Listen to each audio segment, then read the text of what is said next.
Navolkar. He's the VP of Digital Learning at Calian. Please welcome Lauren to the stage.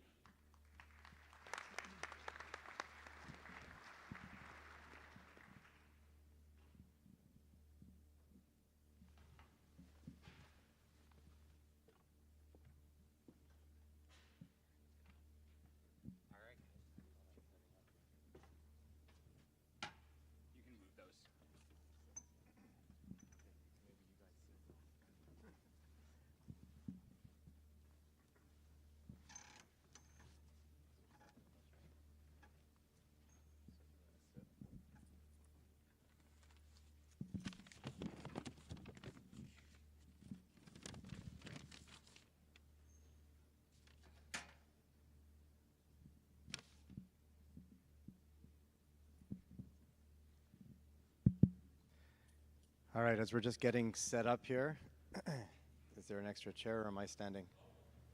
All right. Good morning, everybody. Thank you very much for coming and welcome. Great keynote to start us off. Love seeing some of the really exciting and potential things that Meta's coming out with. As just mentioned, my name is Lauren Navolkar. I'm the Vice President of Digital Learning at Calian. For the last 40 years, Calian has been helping organizations to innovate, communicate, learn, live safe and healthy lives. Our immersive learning solutions team is downstairs in booth 307, and we've been helping organizations solve their training problems through the production of highly interactive, high fidelity, virtual experiences since 2014. Please come visit us. Our team would love to talk to you, love to learn what you're doing, what your experiences have been. If you're new to XR and immersive learning, we'd love to help walk you through that path and that journey.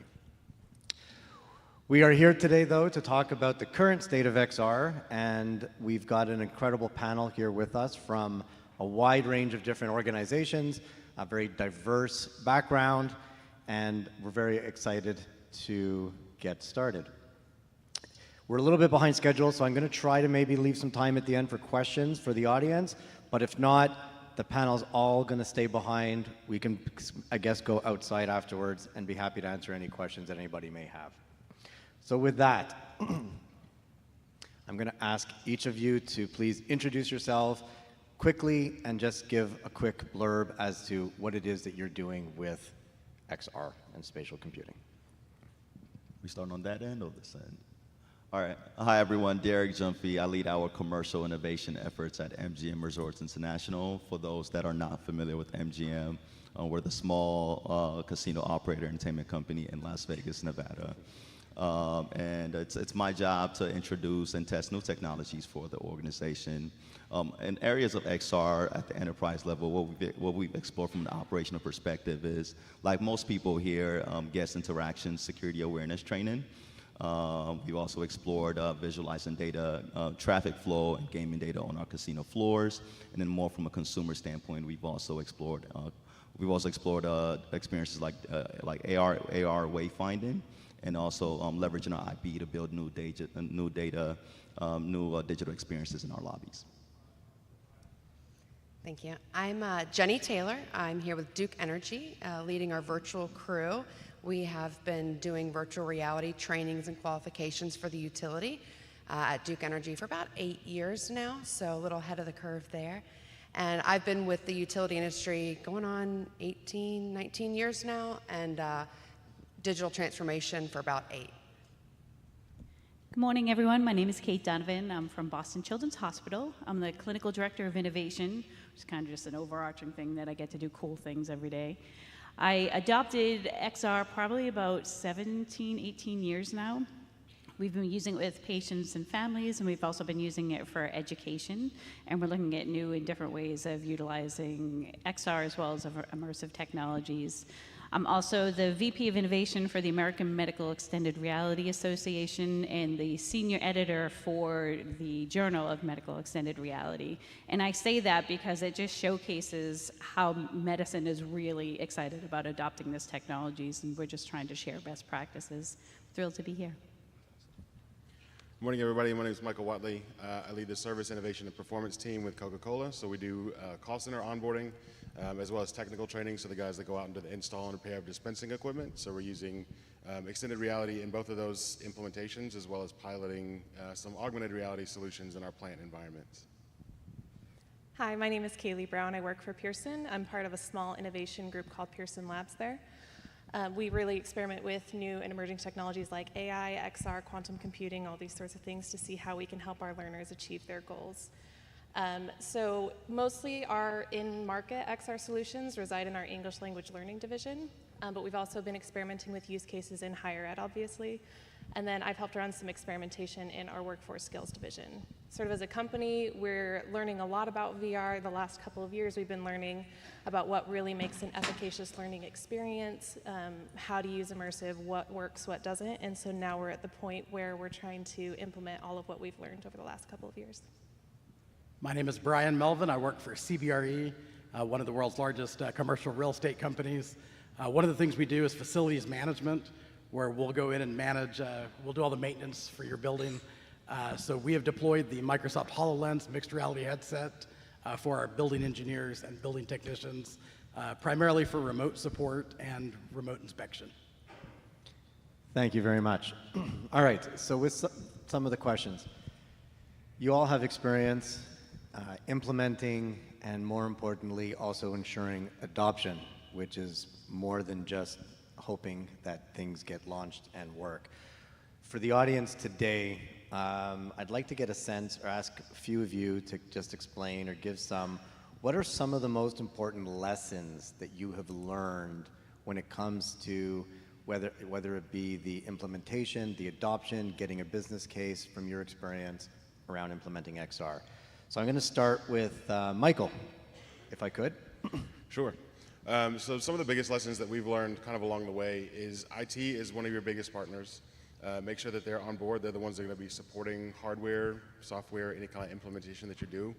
And then beyond that is really understanding your learners. So coming from a learning and development space, if you're going to put new technology in front of learners, you need to make sure that they are comfortable with the technology and not try and force it on them to begin with. So in our service technician population, we have a range of tenures in the role. Some of the more seasoned technicians are less reliant on technology, more reliant on, the kinesthetic. I've been touching screws, or touching buttons, pushing, turning screws for as long as they've been alive, essentially. And we have some of the newer technicians that are more willing to grasp technology. So trying to find the right balance of how fast can you implement, who can you pilot with, and finding the right path to market. Great, thank you very much. All key points. Brian, how about at CBRE? I was going to say something very similar. We deploy this technology to many folks, and you got to choose who's going to get the technology, who's not. So make sure you're deploying it to somebody who wants to use it, that is a willing participant. If you try to give it to somebody who's not ready or not accustomed to technology, it might be a struggle. So your best chances for adoption are to give it to those folks who are motivated to learn it and stick with it and keep trying it. Thank you. Kaylee, how about your experience? I know you had some very interesting So of course, I always speak from things from a learning perspective. Yes. So I alluded to this before, but making sure that what you're giving to your people is really efficacious. So when you're using XR technology, there's a cool factor and then there's a value factor. And a lot of the use cases I see have the cool factor and not necessarily the value factor. So as you're thinking about the learning experiences, you need to start thinking about, okay, what can XR provide me that other traditional learning models can't? And is XR really the best option? Is it the data that it provides? Is it that realistic emotional value that XR provides? There needs to be some show of value outside of just being a really cool way to deliver learning experiences. Yeah, that's really important, and I think that we'll try to get into the ROI aspects in a couple minutes as well, which is an important part of trying to demonstrate that value. But you have to really have a good understanding of it up front. So everybody in this room is obviously here because they're either involved in XR, planning on implementing XR. It's one of those things that is, as we're seeing becoming, as we saw from Meta and downstairs, it's becoming a lot more prevalent and a lot more value driven. But I still feel that there's a lot of resistance or trepidation around the uptake of implementing XR. So the next question I'd like to ask is, from your different perspectives, what might be preventing organizations from deploying and implementing? And on this one, let's start with Derek. Thank you. I think what might be preventing organizations from implementing XR, I think, very similar to even generative AI technology. It's, I think the first barrier that I've seen is the understanding of the technology as a whole, right? I think even the term of, even the term of XR, sometimes it's mistaken for VR, right? It's mistaken for AR, right? Or and sometimes mixed reality. So I think there's an education barrier of educating my operators directly on, one, what the technology is, and then I think from there, it's really explaining what the value add is specifically for them. Another area where I've seen is I work directly with operators, and if you know anything about hospitality or restaurant operators, is their margin of attention is varied. It's like, hey, it's either tell me what this is giving me, or tell me what I'm getting out of this, or let me go find let me go find another way to get more people in the doors or more people in the seats. So I think so part of really another barrier is really being crystal clear on what the value add is. Which I find that once you're able to determine that, there are less blockers, right, to implementation. Kate, how about at Boston Children's Hospital? Yeah, healthcare is tough. I'm not going to lie about that. Trying to figure out your champions, but in healthcare, we have folks that just buy the equipment and start putting it into uses, not taking into consideration the legal aspects of using it with patients and families. Just trying to figure out how to get this globally. To your point, if your end users aren't able to use the technology, it's not going to be adopted, and you're not going to be able to move this forward at all. I also think that, from an education perspective, the technology is moving so fast. Financially, we can't keep up with that in healthcare.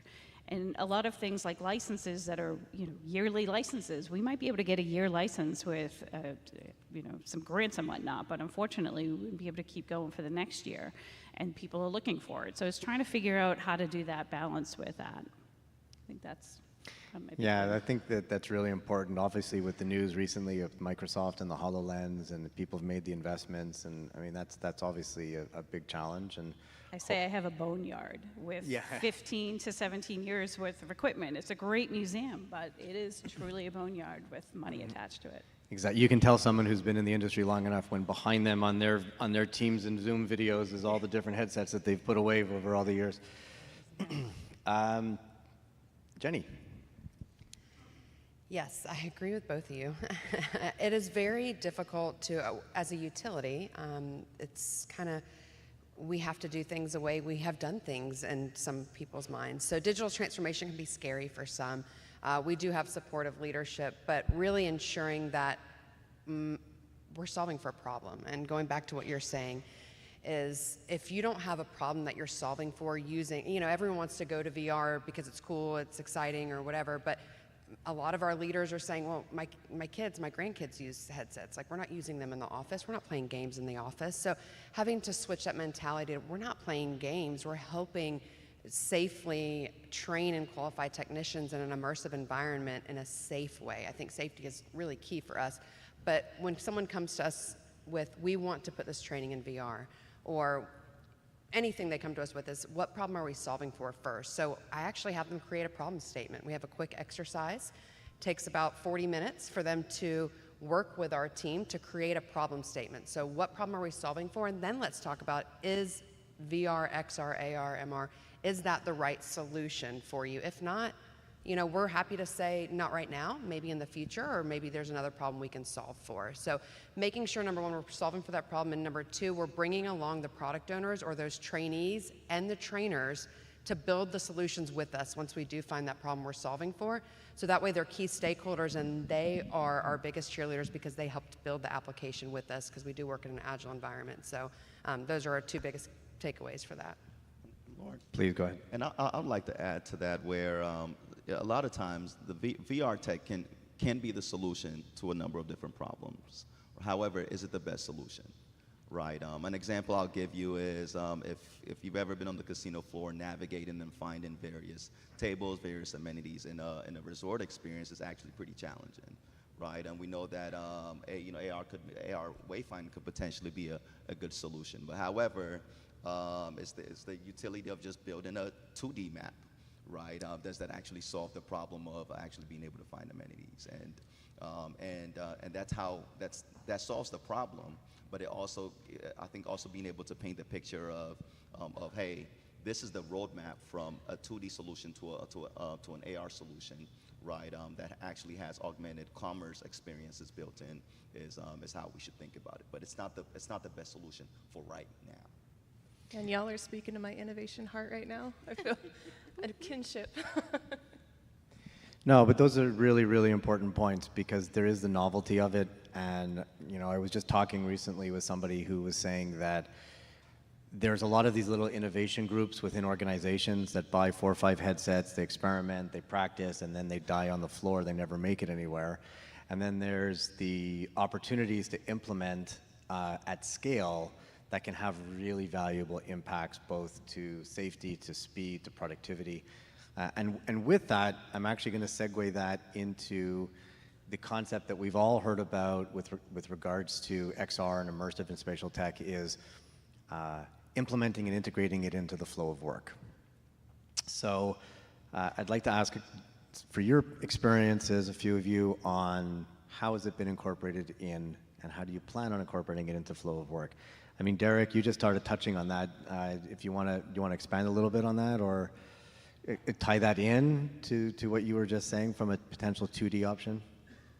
So I think integrating XR into the flow of work. So as I think about, I think of one of the experiences that we recently did around guest interaction and security awareness training, right? Being able to actually have our security officers, which one for our organization has one of the highest turnovers, right? So the use case here is how do we think about accelerating the onboarding of our security officers.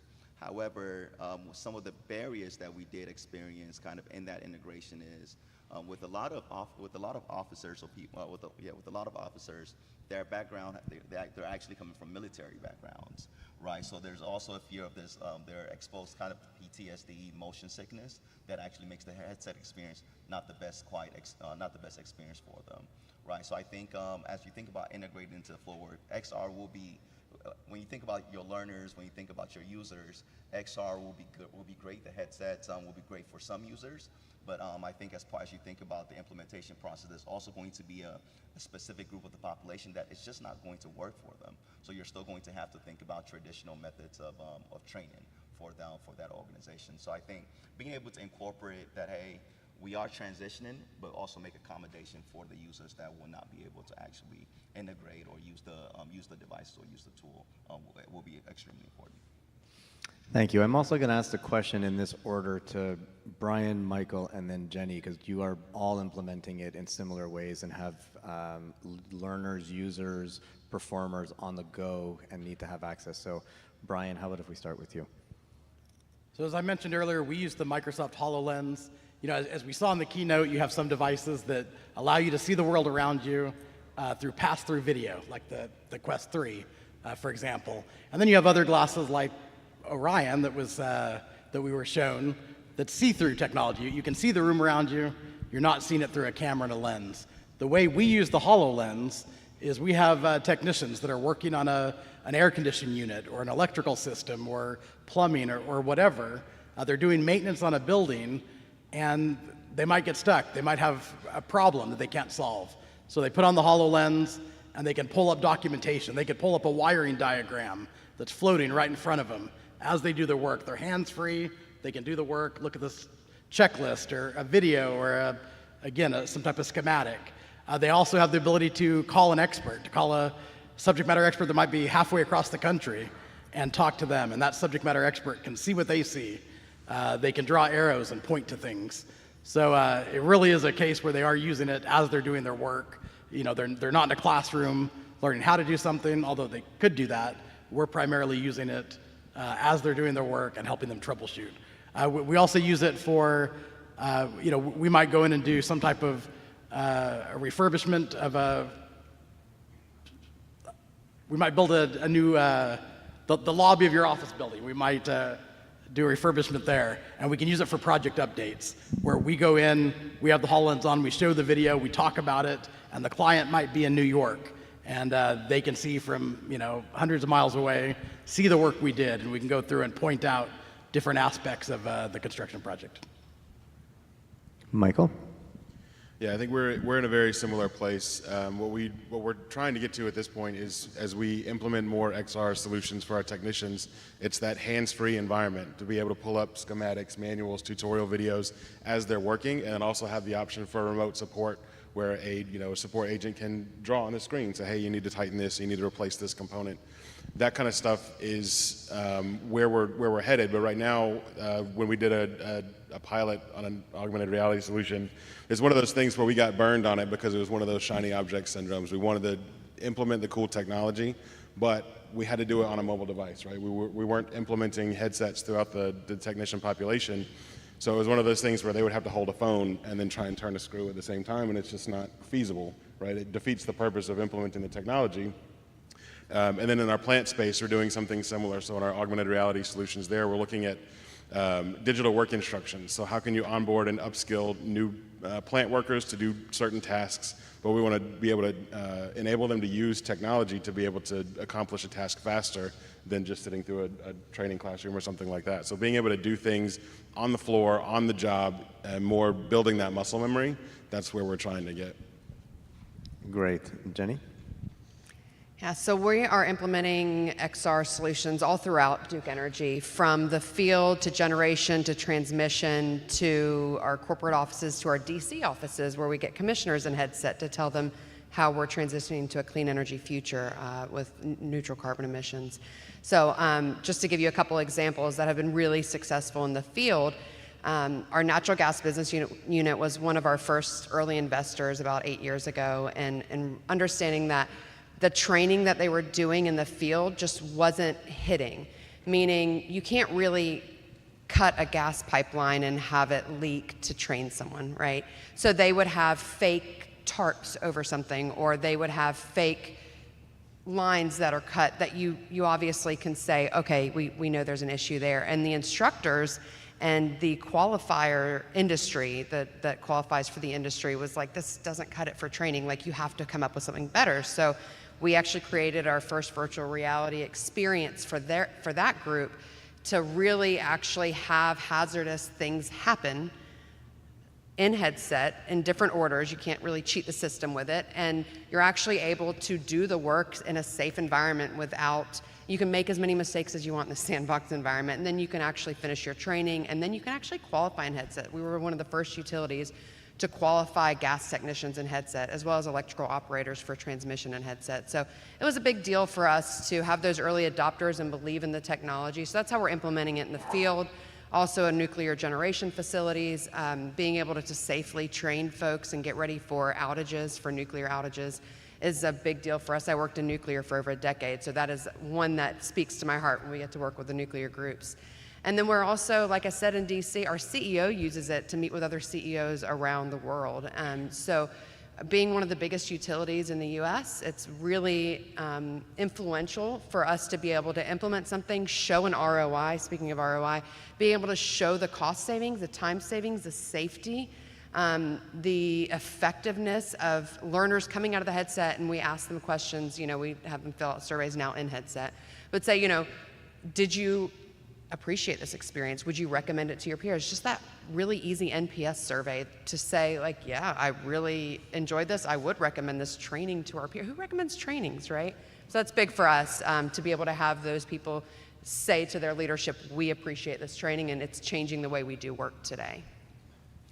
That's actually something that we've seen a lot, that when learners go through a good XR experience, not only the muscle memory, but the opportunity to try and try again, to fail, to do the right steps, to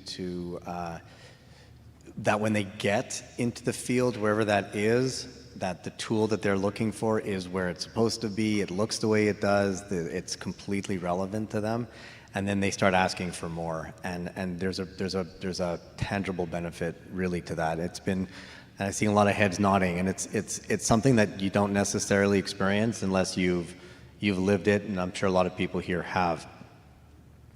I'm going to move the conversation now to the ROI, because you talked just about the tracking, and there are so many different things that we can track, everything from eye movements to attempts to time on attempts to order to where they've moved, what they've done, and be able to provide from a training perspective. If you don't give feedback, it's not really training. So the data, the reporting, the demonstrating of value, this is obviously something that's top of mind to a lot of people. So what are some of the things that you've been tracking? What are some of the things that you've been doing to collect data? And I'm going to start with Kate, because I haven't spoken, I haven't asked you in a couple of minutes. So this is also an interesting one in healthcare, because, sharing data outside, I use this with patients and families. So that's a tough thing to really go to my leadership and say, hey, I want these headsets. And they're like, yeah, no, absolutely not. That's why I say you always have to work with your legal team there. But as far as education is concerned, we have figured new and different ways to incorporate this and have this go into our LMS system, our learning management systems, because a lot of our staff, we have to keep up with competencies. So to be able to track how they're doing things and how they're interacting in these headsets during these medical simulations is really helpful for us to continue to evolve the education so it is pertinent and keeps up with the new and best. The data thing kind of scares me, to be honest with you, because again, I use this with patients and families, and when you think of how much can be actually extracted from that, that's kind of like a thumbprint. It's a fingerprint of what we are. So how are the other companies using it? And how can we go back to our leadership to say that they don't do this? I mean, a great example of this was what just happened in Disney, where someone signed up for Disney Plus, and then when something happened at Disney World, because they signed something in another space, they kind of threw all of their I don't even know how to interpret that, how do I articulate that? It's crazy. But for us, it really is going through the whole educational process and making sure people are checkboxing what they need to do. I'm excited about AI in this aspect, because I think once we add the human behavior to this and it can identify from human behaviors what maybe they'll do, that's really going to increase the education to a place where we've never seen before. So it's exciting. But any healthcare folks, please make avatars that look like avatars. Stop in the healthcare space. They're scary. Anyway, I leave that. I mean, Jason Tatum looks like Jason Tatum in NBA. Anyway, Boston girl. Thank you. Brian, how about you on the ROI and data tracking? Yeah, so one of the things that's really important as we deploy this across the company, we've got lots of different groups that we deploy this to. And one of the things we do is we sit down with them and say, what's important to you, right? We have all kinds of success criteria, we call them. We say, maybe you're going to track usage or cost savings. Maybe it's sustainability is what's important to that team. Maybe it's knowledge transfer. But we make them identify what is it that's important to them, and then how are we going to, what are the KPIs that we're going to use to track that. The other thing we've done is, we have our dashboards that capture how many calls have been made and who made those calls and the duration. But then we have a separate app that every time someone uses the HoloLens, they go in and they enter, were there any cost savings? Did they avoid any travel? How many miles would have they flown by train or driven by car? They enter that in, and then it calculates a CO2 reduction, cost savings, time savings, all those different things. But we have that app. Now, one of the challenges is getting people to actually enter their activity into that app. But that is our attempt to try to capture that data and be able to look at it from an account and see if they're meeting those KPIs that they established ahead of time. Yeah, I would just want to jump in there because I think it comes back to what you were saying earlier about the problem statement. So what are you trying to solve? And then what data points do you have looking at that, kind of going back to what you were saying, the KPIs that are involved. So when we started looking at implementing our XR kind of solutions, we were looking at things like how accurately can technicians fix things, or how fast are they doing it? So we look at did they fix it right the first time? So certain metrics on the job performance that we can track, and we can, once we get to the point where we build virtual reality simulations, we can have people practice those tasks, and then we can track their performance as they learn more and more about the different situations. But it's one of those things where if you can track on-the-job performance metrics, then it makes it that much easier to be able to tell a full data story to the people that have the money to be able to invest in other technologies. Yeah. Sorry. I just wanted to, they're speaking my language here. So really KPIs are super important, but it's interesting because, we work with the trainers and the trainees to build these applications alongside our developers and our artists. But what they want as a KPI is a lot different than what we want as a KPI for our ROIs. So yes, we'll connect your LMS system. We'll give you the KPIs that you need. But we also take that metadata and what you're saying and go into that performance. Like, when are they leaving the experience? Is there struggle? Are they taking 10 seconds instead of 2 seconds on something? So we track our own metrics that we want on our own side on our metadata. And then we also give them their KPIs that they want. And then a lot of times those change and they end up wanting some of ours. So, we kind of do both even if they don't ask for it. But going back to yours, I think it's really important for us to not forget about cybersecurity. I think people really don't give it enough. Someone said IT is our best friend. For us, cybersecurity is our best friend. We have close partnerships with cybersecurity.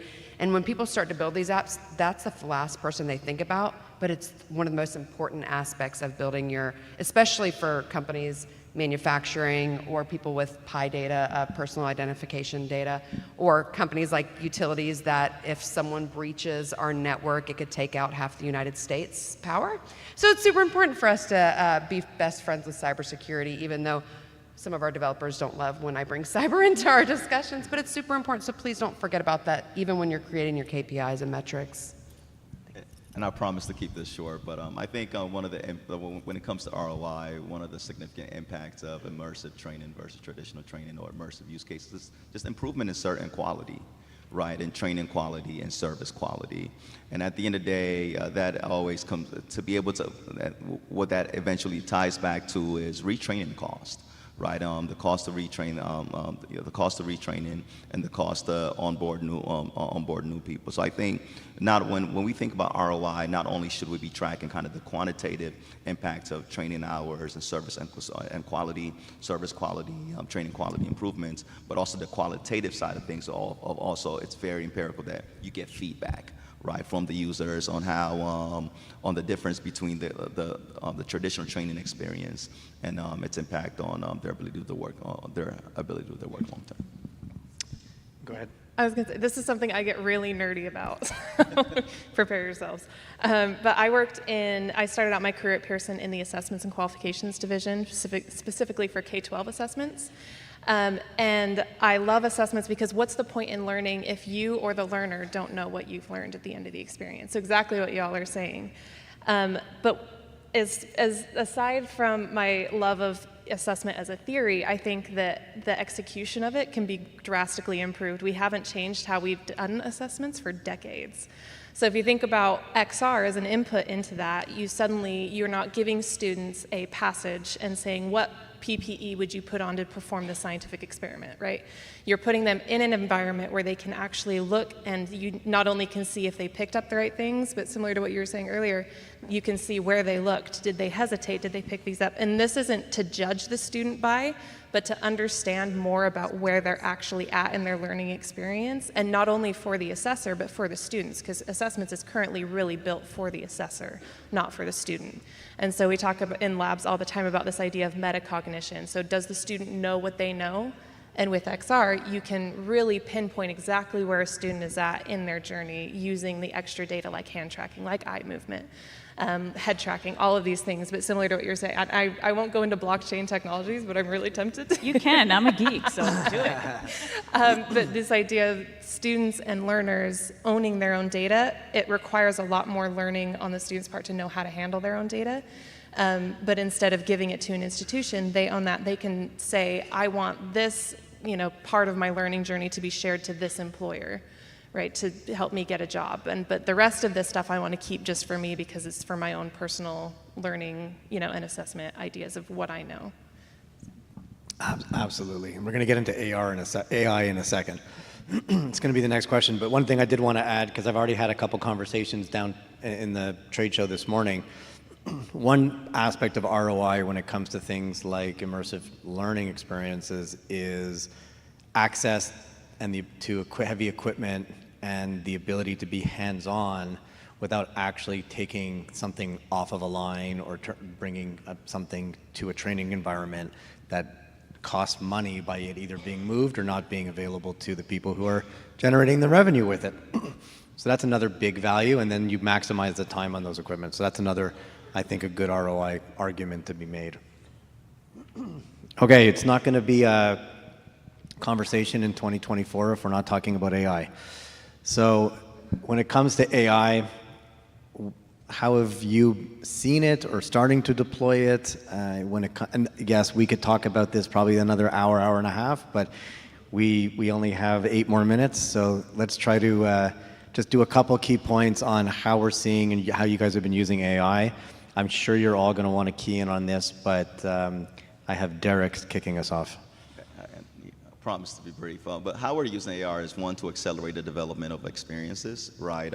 So we recently built an immersive experience, and then the skybox was AI generated, right? The skybox that's in the experience was AI generated. Other areas where we're using AI is within the experience, actually using smart NPCs. Right, and what that means is NPCs connected to an LLM, GPT-4, where the conversations they're actually talking to ChatGPT within as an avatar within the experience, right? So making the training experience a lot more expansive, a lot more immersive than the previous FAQs. FAQs and question and answers that we're putting in there.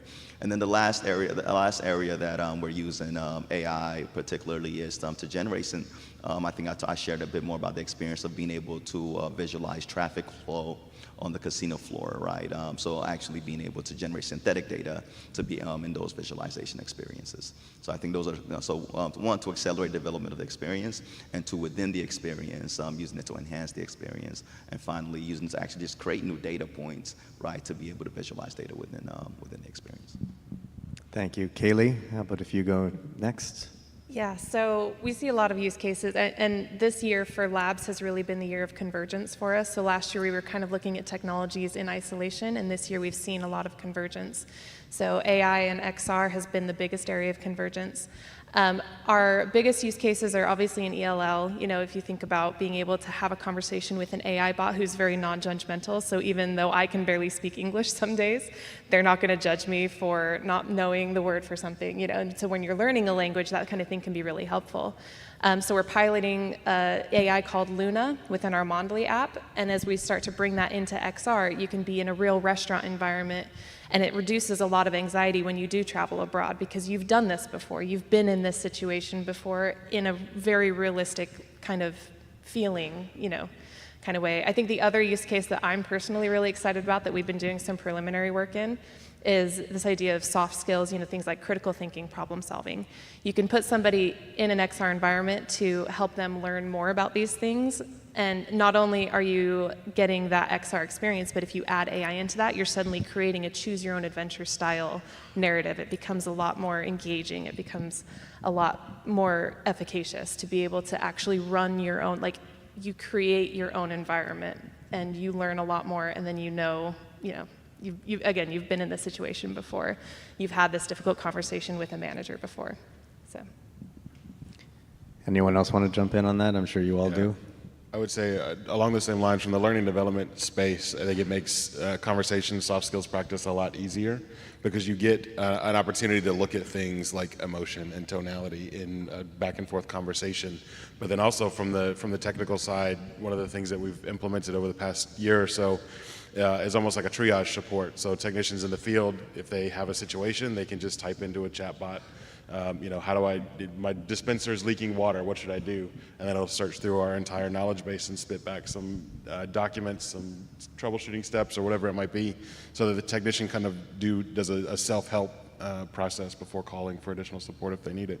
So I think AI is a great opportunity for people to generate some of that self-help stuff, but it also gives a different level of assessment technology.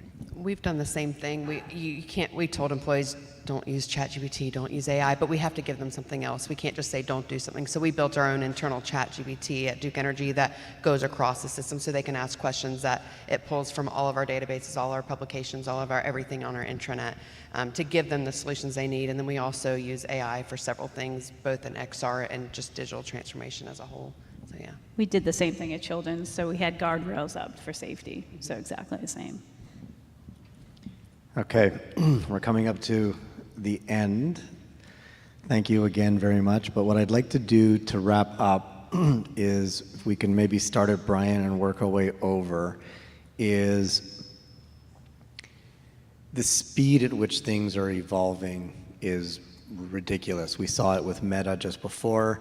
We're seeing it downstairs. We've all experienced it and been living it. Over the next, let's say, maybe 5 years is too far, but over the next couple of years, what are you doing, or what do you see as some of the things that you might be focusing on in order to keep up with that pace of change as it relates to XR in the workforce? So, Brian. Yeah, I guess what I'm thinking is just, what I want to see is just more pilots, more experiments, trying different types of XR throughout the organization. Right now we've got kind of our primary use cases, but I want to go out and see, what are all the different ways or other ways that we can deploy XR technology. So I'm just looking for those ideas and solutions. I think what I'm really excited to see is the AR component, and we saw it in Meta's keynote earlier. But I think what a lot of companies are really driving toward is more of that AR focus, not necessarily MR, VR. I think they have their space, especially in the education sector. But when you're talking about wide-reaching use cases, AR is sort of where it's at, and I think that's where everybody's driving toward. So starting to get those 3D assets created for your company, right? Starting to experiment with these 3D things so that when AR does come out, you know what the space is like and you know how to really take advantage of those technologies. So from an education perspective, you have the Meta Ray-Bans, for example, and you're walking around and you see something and you can say, oh, hey, what is this, right? And AI can tell you about it. You can see schematics of it. There's so many use cases, I think, for AR beyond what VR can currently provide, and so that's one thing that I'm really looking forward to seeing how that shakes out. Yeah, I would agree. From the development side, I think there's an area in the industry that doesn't quite exist yet, and it's more that no-code, low-code authoring tool. So in-house development teams can build these types of experiences at scale and at speed. So it kind of brings the cost down for the enterprise, and then you start looking at devices that are much more user-friendly, much more unobtrusive, like those Ray-Bans that we saw. Like you could walk around and not even know that those were, mixed reality devices or whatever. But having that as an option for enterprise, bringing that price point down substantially, and being able to build experiences in-house is what we'd be interested in. I'm going to agree with everything that they said, 100%. Vision technology is probably the thing that excites me the most. The acuity of our patients are so much higher in the healthcare systems now that to have a companion for our staff to be able to use that vision technology to look at an IV and say, oh, that's infiltrated, and then have what to do next, I think would be amazing. But not just in the healthcare environment. We're sending our patients and families home to basically ICU level homes with ventilators and things that break. So to have that object recognition on top of that, I think would be huge moving forward. It would really allow a great companion for them to keep up with their children's care. I'm very fortunate. Virtual crew at Duke Energy, the developers and artists on our team that create these solutions are always on top of what's new technology-wise. Let's try it out. Let's try new hardware. Let's try new software. We just implemented hand tracking in our experiences. We created our own metaverse, which we don't use that term right now, but we created our own metaverse where we have multiplayer, where the trainer can bring the trainees alongside with them in headset, no matter where they are in the world. So the team is amazing at the second something new comes out, they want to try it out in our trainings that we're developing at that time. Of course, we talk with the product owners and the trainers about do you think this would be valuable? And most of the time, the new technologies are valuable because they're not just putting it out there for fun. They're putting it out there because it does have value that adds. So our team has been amazing at implementing new technologies every time they come out and trying it out. That's like what you said, just try it out. And I'll close out with, I wholeheartedly believe that the future is phygital, right? Where our physical world and digital world does converge, and how we're positioning it for our organization is just as today when customers, when we all walked in here, we expect to have Netflix or Hulu right in our hotel rooms, right? That's part of the consumer experience. I do think we are getting to a point where consumers, when they come into their hotels, when they walk into their shows, they have these devices and expect to have these much more immersive experiences that we need to position our organization, our technology, and our legacy systems for. Well, that brings us to the end. So first of all, let me thank each and every one of you for sharing your stories and answering the questions, and hopefully there's been some good lessons that have been learned and some things that can be definitely applied back in your own jobs and your own workforce. And then I also want to thank each and every one of you for joining and coming today. And on behalf of the panel, I'd like to wish everybody an enjoyable conference and good learning experience. Oh, and we'll hang out in the lobby if anybody wants to do any follow-up questions, since we didn't have time. So thank you very much.